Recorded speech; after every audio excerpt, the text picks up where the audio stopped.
Bismillah wa bihamdihi. Assalamualaikum warahmatullahi wabarakatuh. Alhamdulillah wassalatu wassalamu ala rasulillah Sayyidina wa habibina wa syafi'ina wa maulana Muhammad bin Abdullah wa ala alihi wa sahbihi wa mawala. Allahumma asli ummata Muhammadin sallallahu alaihi wasallam wa farij an ummati Muhammadin sallallahu alaihi wasallam warham ummata Muhammadin sallallahu alaihi wasallam wansur wahfad wa ayyid nahdatal watani fil alamin bihaqqi Muhammadin sallallahu alaihi wasallam. Ma'asyiral muslimin, jamaah dan pemirsa rahimakumullah. Dalam suasana kesyahduan bulan suci Ramadan, tentu akan semakin sempurna kalau pelaksanaan Ramadan ini juga didasari dengan keilmuan. Karena setiap pekerjaan yang tidak didasari dengan ilmu maka menjadi sia-sia. Di kesempatan ini kita akan membaca hadis Riyadhus Shalihin pada bab tentang kewajiban berpuasa dan penjelasan keutamaan berpuasa dan apa yang berhubungan dengannya. Bismillahirrahmanirrahim. Babu wujubi shaumi ramadhana wa bayani fadli siyami wa ma yata'allaqu bihi. Qala Allah Ta'ala, ya ayyuhalladzina amanu kutiba alaikumus syiyam kama kutiba alal ladzina min qablikum ila qaulihi ta'ala syahru ramadhana alladzi unzila fihi al-Qur'an hudan linnas wa bayyinatin minal huda wal furqan. Faman syahida minkum asy-syahra falyasumhu wa man kana maridan aw ala safarin fa iddatun min ayyamin ukhra. Al-ayah. Dalam bab wujubus shaum, musannif mengawali rangkaian hadis dengan mengutip surat Al-Baqarah ayat 183 yang artinya, hai orang-orang yang beriman, diwajibkan kepada kalian berpuasa sebagaimana diwajibkan terhadap orang-orang sebelum kalian. Lanjut sampai dengan ayat bulan Ramadan diturunkan di dalamnya Al-Quran sebagai petunjuk bagi manusia, sebagai penjelasan dari petunjuk-petunjuk tersebut dan juga pembeda. Maka siapa yang menyaksikan di antara kalian datangnya Ramadan, berpuasalah dia. Dan siapa yang sakit atau dalam musafir, maka dapat menggantinya pada hari-hari yang lain. Ma'asyiral muslimin rahimakumullah. Ayat tadi adalah menjadi dasar kewajiban syariat berpuasa. Dan ada hal yang menarik ketika berpuasa itu dikaitkan dengan kewajiban orang-orang terdahulu. Itu artinya dalam perjalanan puasa kita harus punya dasar keilmuan. Karena puasa adalah di antara jalan-jalan bertaqarrub kepada Allah. Dan tentu sangat sederhana kalau pada tataran fikih puasa itu hanya menahan makan dan minum dan hal-hal yang membatalkan puasa. Tapi pada tataran mendekatkan diri kepada Allah tentu ada akhlak, ada etika, ada sunnah-sunnah, yang barangkali sunnah-sunnah itulah yang menyempurnakan daripada puasa tersebut. Kita akan baca hadis pertamanya. Wa an Abi Hurairah radhiyallahu anhu qala qala Rasulullah sallallahu alaihi wasallam qala Allah azza wa jalla kullu amali ibni adam lahu illa siyama fa innahu li wa ana ajzi bihi. Dari Abu Hurairah radhiyallahu anhu, ia berkata, Rasulullah sallallahu alaihi wasallam bersabda, Allah Subhanahu wa taala azza wa jalla berfirman, tiap pekerjaan anak-anak Adam untuknya kecuali puasa. Maka sesungguhnya puasa itu untukku dan aku yang akan membalasnya. Wasiyamu junnatun, dan puasa itu sebagai junnah, tameng, ya. Fa idza kana yaumu shaumi ahadikum fala yarfus wala yaskhab. Maka apabila salah seorang kalian sedang melaksanakan puasa, janganlah berbuat rafas. Rafas ini pembicaraan yang membangkitkan syahwat. Wala yaskhab, dan jangan teriak, mengeluarkan suara kencang. Fa in sabahu ahadun aw qatalahu falyaqul inni shaimun. Maka jika mencacitnya oleh seseorang atau qatalahu, mengajak berantemnya, falyaqul, maka hendaklah ia berkata, inni shaimun, saya berpuasa. Walladzi nafsu Muhammadin biyadihi la khulufu famis shaimi atyabu 'indallahi min rihil misk. Demi jiwa Nabi Muhammad yang berada dalam genggamannya, sungguh aroma mulut orang yang berpuasa lebih wangi di sisi Allah daripada aroma minyak misik. Lisaimi farhatani yabrahuhuma, bagi orang yang berpuasa ada dua kebahagiaan yang dia rasakan keduanya. Idza aftara fariha wa idza laqiya rabbahu fariha bisaumihi, muttafaqun alaih. Apabila dia berbuka dia bergembira, dan apabila dia berjumpa kepada Allah Tuhannya maka dia bergembira dengan puasanya. Ma'asyiral muslimin, hadis yang sangat padat dengan poin-poin keterangan terhadap puasa. Yang pertama, hadis ini menceritakan tentang amal ibadah yang dilakukan oleh anak cucu Adam. Pada prinsipnya adalah semua untuk dirinya. Tetapi berbeda dengan puasa, karena sesungguhnya puasa itu untuk aku dan aku yang membalas, kata Allah Subhanahu wa ta'ala. Bagaimana memahami daripada puasa untuk Allah? Karena bisa jadi di dalam pelaksanaan ibadah puasa itu seseorang sangat terikat dengan seberapa besar kekuatan hubungannya kepada Allah Subhanahu wa ta'ala. Kalau syariah sholat mungkin dipengaruhi oleh perasaan tidak enak dari tetangga kalau tidak sholat. Kalau zakat mungkin dijemput oleh panitia.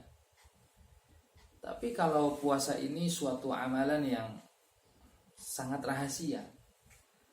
Puasa ini sangat terikat dengan hubungan seseorang kepada Allah. Puasa tidak nampak seperti sholat. Puasa tidak terlihat seperti zakat. Orang bisa saja di kesunyian rumahnya dia minum, atau di kegelapan lingkungannya, artinya tidak diketahui orang, dia bisa saja makan, nggak ada yang tahu kok makanannya, minumannya. Tapi ini terkait dengan rasa muraqabah, pengawasan dari dirinya terhadap Allah Subhanahu wa ta'ala. Karenanya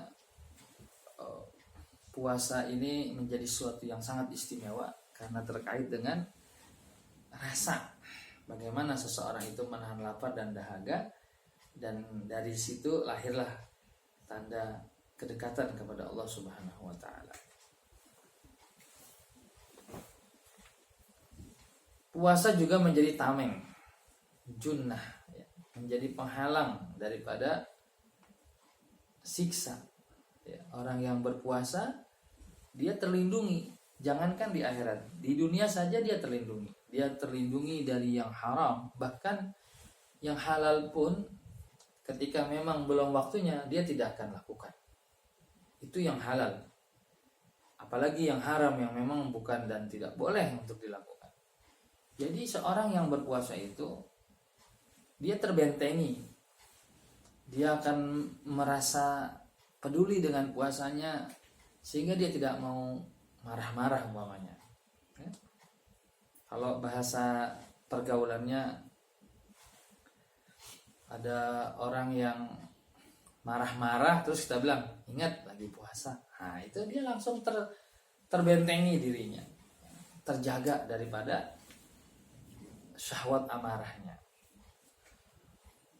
Maka apabila salah seorang kalian berpuasa di suatu hari, janganlah rafas ini bicara yang membangkitkan syahwat. Nah ini juga akhlak.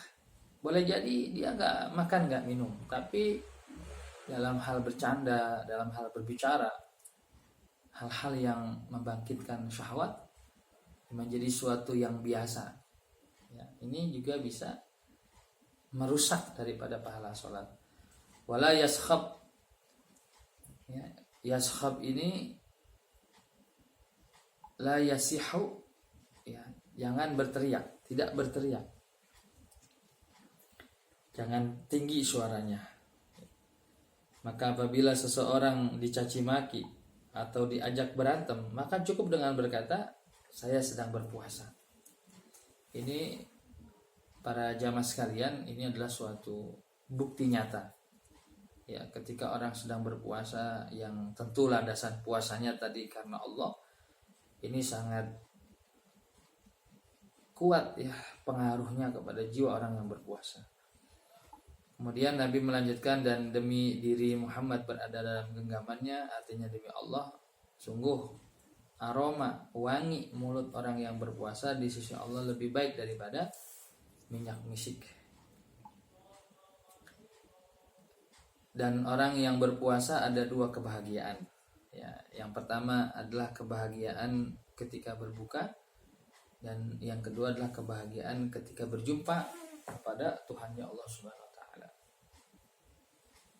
Ada hal yang menarik ketika kita memahami kebahagiaan orang berpuasa ketika berbuka. Ya. Tentu kalau kita melihat Rasulullah SAW yang juga masuk dalam kategori orang terdahulu, kita melihat Rasulullah berbuka dengan sebutir kurma atau dengan air putih. Ya. Tetapi pasti Rasulullah bahagia. Apa sebenarnya yang terjadi ketika orang sedang berbuka puasa? Apa kebahagiaan apa yang terjadi? Ya tentu di sini terkait dengan hubungan seseorang kepada Allah Subhanahu wa taala. Jadi kebahagiaan yang dimaksud tidak sesederhana dengan memahami orang yang berbuka puasa itu minumnya enak, makannya enak ya, walaupun mungkin hanya dengan segelas air es gitu kan, enak gitu. Saya kira itu hanya bagian dari terkecil pengertian bahagia. Tetapi yang lebih besar daripada kebahagiaan orang berpuasa ketika berbuka adalah dia merasa bahagia karena bisa menjaga puasanya sampai buka. Jadi kalau ada orang punya karya, ya itu kebahagiaannya itu bukan kebahagiaan saat dipoto atau dikatakan selamat atau dikatakan Anda layak dapat bintang, bukan. Tapi kebahagiaan dia adalah ketika dia bisa melalui perjuangan ya, sehingga dinamika perjuangan dalam mengeluarkan karya besar itu dia lalui. Kebahagiaan kita ketika berbuka puasa adalah kita tuangkan dalam doa yang sangat indah, Allahumma lakasumtu. Ya Allah, inilah puasa yang kuberikan untukmu. Nah, ini jadi ada rasa bahagia. Puasa itu sebagai karya kita kepada Allah. Sebagaimana Allah memberikan yang terbaik buat kita, maka kita mempersembahkan puasa yang terbaik untuk Allah. Puasa yang tadi di awal tidak ada teriak, tidak ada rafas. Puasa yang betul-betul terasa menjadi benteng, sehingga kita bisa mengendalikan diri kita. Puasa yang menjadi munajat mesra seorang hamba kepada Allah Ta'ala. Kemudian wabika amantu. Ya. Kebahagiaan ketika berbuka itu terasa ya. hasil puasa kita itu menjadi energi yang mendorong keimanan kita. Seperti seorang yang membangun rumah, ya, arsitek. Setelah perjalanan cukup lama dengan berbagai macam persoalan, kemudian bangunannya jadi. Maka ada kebahagiaan di dalam dirinya dan pada saat yang sama menumbuhkan keyakinan. Kalau bahasa kitanya, bahasa Betawi gitu. Saya tidak sangka saya bisa. Nah gitu ya. Saya tidak sangka ternyata saya bisa.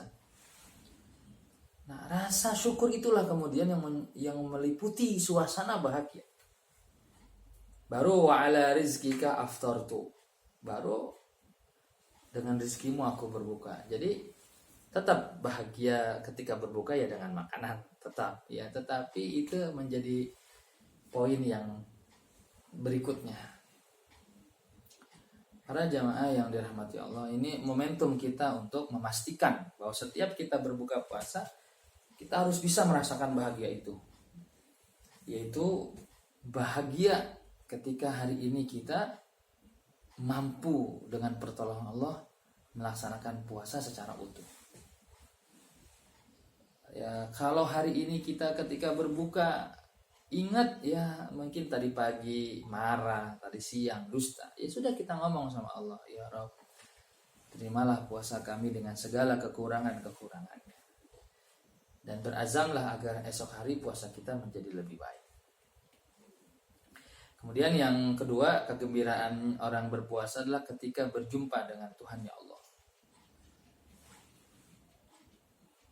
Kita sering mendengar maksudnya adalah nanti di hari akhir orang-orang yang berpuasa itu punya keistimewaan yang luar biasa.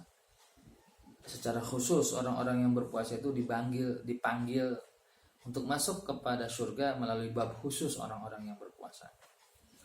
Pintu khusus. Tapi saya ingin menyatakan bahwa puasa adalah suatu amaliyah lahiriah yang pastinya di dunia pun kita sudah merasakan ya pengaruhnya, ya pesannya kita merasakan. Contoh seumpama pengertian daripada bahagia ketika bertemu Tuhannya adalah ini bisa dimaknai bahwa orang yang berpuasa yang bahagia, dia akan menikmati pertemuannya kepada Allah saat salat maghrib, saat salat isya, dan saat salat tarawih. Jadi bertemu kepada Allah itu kan sholat. Kata Rasulullah, sholat itu kan pertemuan seorang hamba kepada Tuhannya. Maka orang yang menikmati puasanya, dia menikmati juga sholat malamnya. Dia menikmati pertemuannya dengan Allah ketika maghrib, ketika isya, dan terlebih-lebih lagi adalah ketika mengisi malam-malamnya dengan sholat tarawih. Ya, kalau sederhananya orang yang menikmati itu kira-kira nih, sesuatu yang dinikmati itu kira-kira maunya cepat apa lama, kira-kira maunya sedikit atau banyak. Nah, nanti kembali kepada masing-masing punya cita rasa. Para jamaah dan pemirsa, inilah kajian kita di kesempatan ini. Kiranya ini menjadi motivasi buat kita. Semoga Allah membantu kita menuntaskan kewajiban puasa di siang harinya, dan semoga Allah memberikan kekuatan kepada kita untuk mengisi malam-malamnya dengan kemesraan bermunajat padanya. Seiring doa yang kita sampaikan bagi negeri tercinta agar corona segera diangkat dan kemesraan umat kembali dalam bingkai silaturahmi dan ketaatan. Assalamualaikum warahmatullahi wabarakatuh.